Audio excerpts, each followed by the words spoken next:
thought to have some Mamma style, so we got over there the rabbit. Grazie, Mattia. Wow. That's a cod, this is salted cod. Here we got pasta al forno, which is a vegetarian penne. It was the way to have a takeaway pasta with the friends on parties, and things like that. So, and over there we got the cannelloni. Fabulous. Amazing. You were telling me about someone came into the pub once, giving it the big one about Nessun Dorma. Yeah, he was saying how good he was into the opera, and a bloke in the pub said, "What opera's it from?" while he was giving it the large one, and he didn't have a clue. And the bloke said Turandot and walked away, but just to stop him bragging, sort of thing. And he was like a real, like, I know it all geezer, but he was sort of like, yeah, stopped him in his tracks. And what was your first opera, Nihal? You had a strange experience as your first opera, you were saying? No, I found myself at the Bolshoi when I was like 20, being chatted up by a nice Russian man with a big afro. So it was like, oh, what are you doing here? Oh, you're lovely boy. Would you like champagne? Drink more champagne. Like this to me. Like this. It's hard though, like you said, we grew up in different, I mean, I grew up from a working class family, but fortunately for me, my mum's dad was an opera singer, and we had it in the house. It wasn't, it was there. Yeah. It was in the background noise. It wasn't something I particularly wanted to listen to or chose, but it was there. It was in my conscious. But was your granddad wealthy though? Did he make a lot of money? He did. Right. Okay. Yeah, no, he did. He was at the time one of the leading tenors in the world. He was the first person ever to sing the Sydney Opera House, which is another bizarre, because he was used to test the acoustics of the Opera House. And he was called Don Smith. Donald Smith. Donaldo. Smith. His agent wanted to change him to Donaldo to make him more appealing to the European market. What do you do about the Smith? Well, that's a problem. Smithy in New York, I suppose.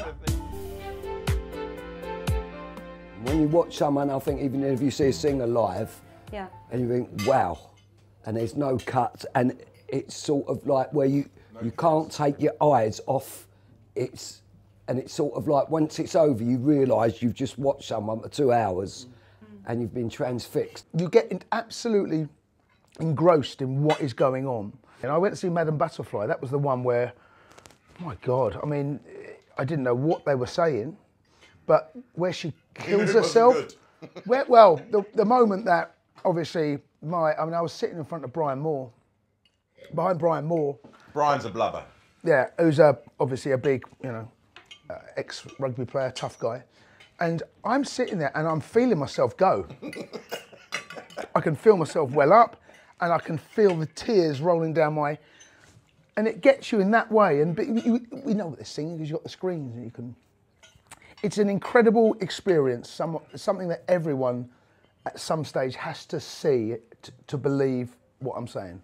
Maybe it's necessity, because I think people do carry around a lot more pain and sadness than they ever reveal in everyday life.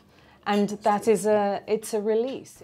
Now, a conversation we've been having over the last, I don't know, 5, nearly 10 years about mental health. And especially men's mental health and ability to talk about being vulnerable will actually be a kind of weird boon for opera music, because you have to be emotionally quite vulnerable or willing to be vulnerable to really appreciate some of what you're talking about. So maybe as we shift towards time, especially for men, where we have to think, then perhaps the route into opera for lots of people will be actually for you to witness a form of music where you sit and you absorb, and you have to be truly honest with your emotions in order to really enjoy it. Strips you back, and maybe that's the hardest thing as men. Men that grow up in council estates, right? You can't be vulnerable and weak. I mean, that's just not going to happen. The emotional response for men's, whether we're talking about men's health or anybody's mental health or what it does, is actually all tied up in a myriad of things, of which the music is just really one part of this theatrical experience. I think that's a good opportunity to actually play the first bit of music from the season, which is... Well, I'm not emotionally vulnerable, bruv. No. So... This is an aria called Es madre e un inferno. It's hell to be a mother, which Michael always tells the story that they had to turn the surtitles off at this point because everybody just goes, yeah.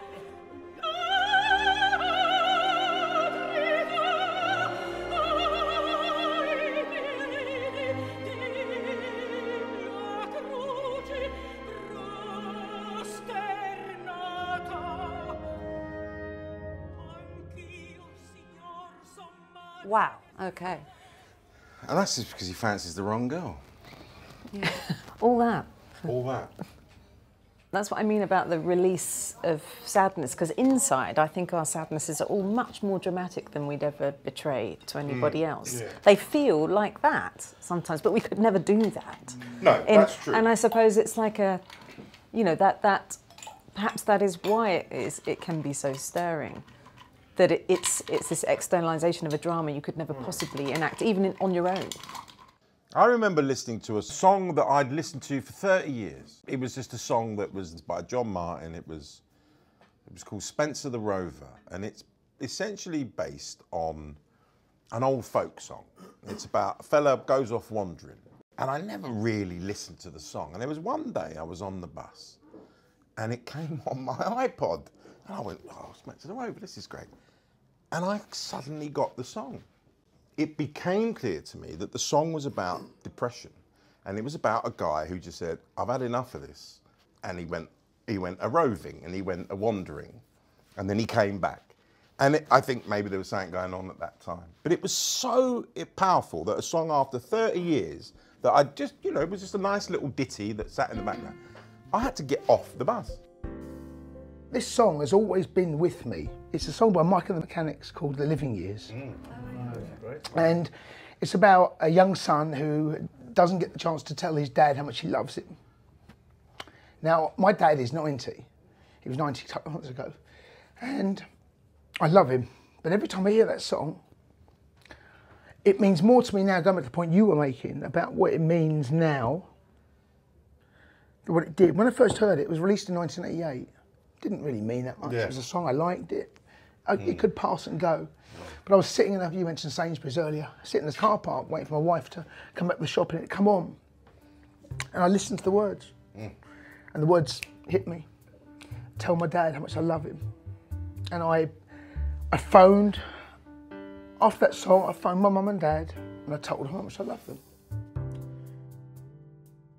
Tell your dad how much you love him in the living years, because when they're listening to it this morning, you know, when we're gone, you know, and it's incredibly powerful, incredibly.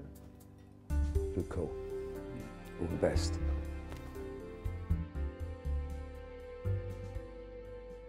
This is one of the other emotions, really, within opera, I suppose. It's just, what would we call this? Loyal second in command. The backdrop is an assassination plot. He's just discovered that his leader is having an affair with his wife. This is the point at which his allegiance changes and he vows vengeance.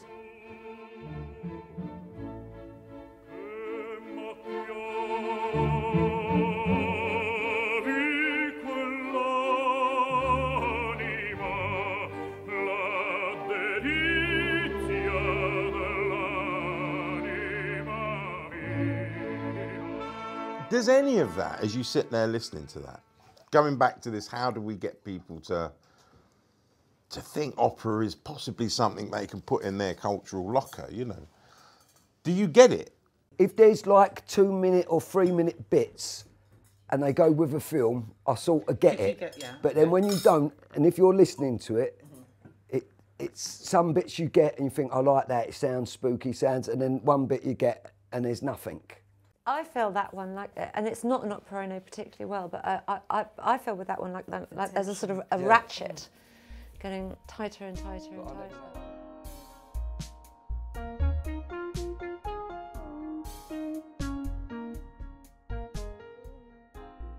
Nude, Radiohead's Nude. It has nothing to do with the words.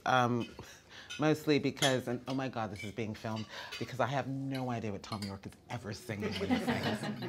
However, the opening of it, which is this beat that's like a heartbeat, if this comes on, I will stop what I'm doing to wait, to listen to that bit, and then hum along, because I don't know what the words are. But this heartbeat, it just makes everything just stop for me. And it's just this, I think it's in 6/8, and it's just this thing that makes me do that. And then I have to wait for the voice to come, and I will stop what I'm doing for a couple of minutes, and then I'll carry on again. And do you ever think about why that is? Do you stop and examine it? Yeah, because that opening beat to me is just like, it reminds me of a heartbeat. Anna's got a bit, you got Anna emotional there. Oh, no, right. This is a mother and heartbeat thing, right? Children in the room, perhaps. Yeah, maybe it is, maybe it is. Well, I've chosen a complicated song, I think, a song with a lot of drama in it, that runs the gamut for me. I've chosen a song by a 1960s psychedelic rock band called Love, and the song is called Alone Again Or. One of the things I love about, well, the many things I love about that song, is that I think it is psychedelic in the true sense of the word. Not just that it was, I'm sure that Arthur Lee and, what's his name, McLean took a lot of drugs in the process, but it wakes up bits of your brain and wakes up different emotions every time I hear it. But then there's a wonderful line in it that says, I think that people are the greatest fun. That's what he says. And it's just the most fantastic thing. And it's a moment of pure joy for me in the song. This is an opera we're doing this year called Iolanta by Tchaikovsky. And essentially it's the story of a young princess who is, I mean, some would say she's oppressed, some would say she's just protected. I mean, it depends how you do it. But she is blind. I think you get light from this. You get a kind of radiance because the score is quite dark up to this point. Yeah. She knows that something's missing from her life. She doesn't know what that something is. It turns out that it's one of the senses. The other senses compensate by being very extreme. There's a lot of stuff about hearing. There's a lot of stuff about scent. She's basically in an enclosed garden. But here you suddenly get this dazzle of light.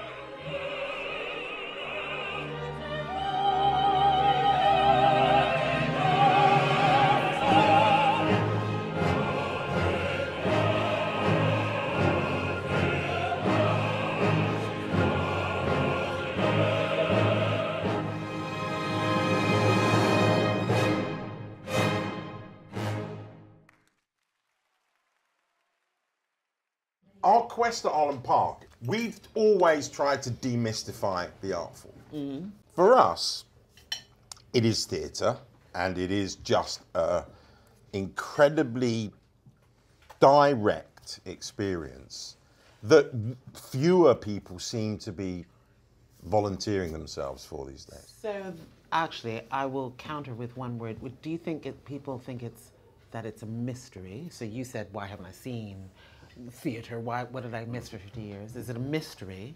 Or do people, my experience of hearing why people don't go to opera is always the it's not for me thing. Not that it's a mystery. They have a vague idea what's going on behind those walls. Yeah. But that's not what we do. And I have to say, being I think the only non-English person in this table, is that to me it's a...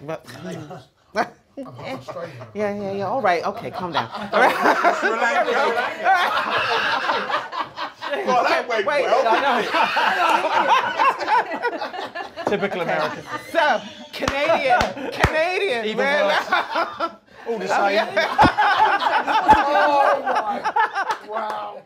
So anyway, it's been fantastic lunch talking about this whole topic, and it's far more complex than even we thought. But here's to a fantastic summer at Opera Holland Park, when you can all come and you can all bring your kids. Definitely. And see that what we're talking about is all just about the food, the wine and the music, really. Salud. Salud. Thank you so much, guys. I've absolutely loved it. Nihal, we got to cut your drinking down, mate. I know, I'm properly on it. I can't believe you lightweights are only having a little bit.